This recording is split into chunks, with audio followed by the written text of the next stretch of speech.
বিক্রি একেবারেই কম, নাই বললেই চলে। নাই বললেই চলে। হাই হাই, তাহলে তো এইসব মালামাল কি অবস্থা হবে তাহলে? একেবারে এগুলা সব ব্যাপারীদের লস।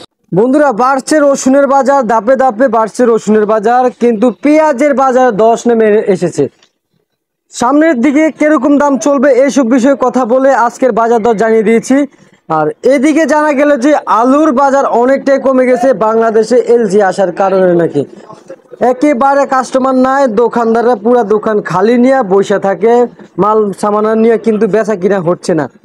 কথা বলে জানিয়ে দিচ্ছি কেমন দাম চলতেছে বর্তমান বাজার, কিরকম দাম চলতেছে, কিরকম বিক্রি করতেছে। সঙ্গে থাকবেন আপনারা। কাকা আসসালামু আলাইকুম। ওয়ালাইকুম আসসালাম।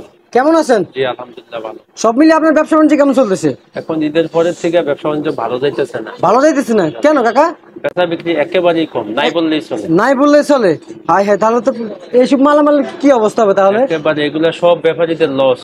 সব ব্যাপারীদের লস। লস। এগুলা 55 টাকার পেঁয়াজ এখন বিক্রি হইতেছে 48-50। 48-50, তার মানে একবারে 5 থেকে 6 টাকা লস হইতেছে ব্যাপারীদের। তার মানে 10 নেমে এসেছে পেঁয়াজের বাজারে। হ্যাঁ, সামনে কি কমার সম্ভাবনা আছে কিনা? বলা যায় না, কাঁচামাল উঠতেও পারে কমতেও পারে। উঠতে পারে কমতে পারে না। আচ্ছা, এখন বেচা বিক্রি একেবারেই নাই, ঈদের পরে থেকে মার্কেটে কোনো লোকজন নাই, সব ফাঁকা। সব ফাঁকা। আচ্ছা, এগুলা কত করে বিক্রি করতেছেন এগুলা? 50 টাকা। কোন জায়গা থেকে আসছে এগুলা? ফরিদপুর। ফরিদপুর থেকে সরাসরি আসে নাকি? জি। কে নিয়ে আসে? ব্যাপারী? এটা ব্যাপারী নিয়ে আসে। ব্যাপারী নিয়ে আসে না? আর এই যে এগুলা কোন জায়গার পেঁয়াজ এগুলা? এক জায়গারই ফরিদপুর। এক জায়গার না? এই যে জানা গেল যে বাংলাদেশে এলসি আলু আসছে। হ্যাঁ, এলসি আলু আসতেছে। আসতেছে, আপনার এখানে আছে কিনা? না, এখানে আসে না। আচ্ছা, এলসি আলুটা দেখতে কেমন হবে?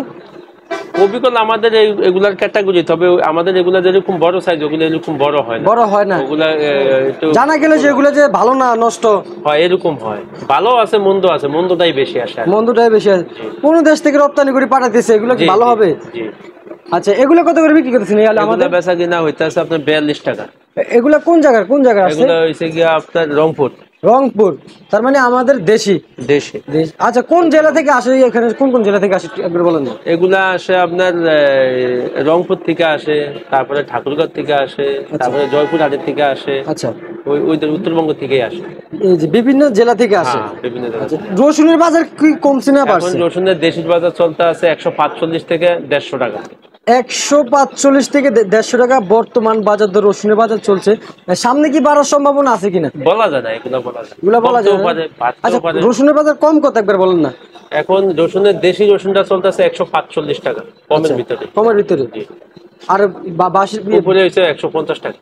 ঊর্ধ্বগতি 150 টাকা। অন্যান্য রসুন আছে একটু সাইজে ছোট বড় আছে, ওগুলো আরো 2-5 টাকা কম বেশি আছে। কম বেশি আছে না? ভালো ক্যাটাগরির মাল 150 টাকা। ভালো ক্যাটাগরির দাম 150 টাকা না?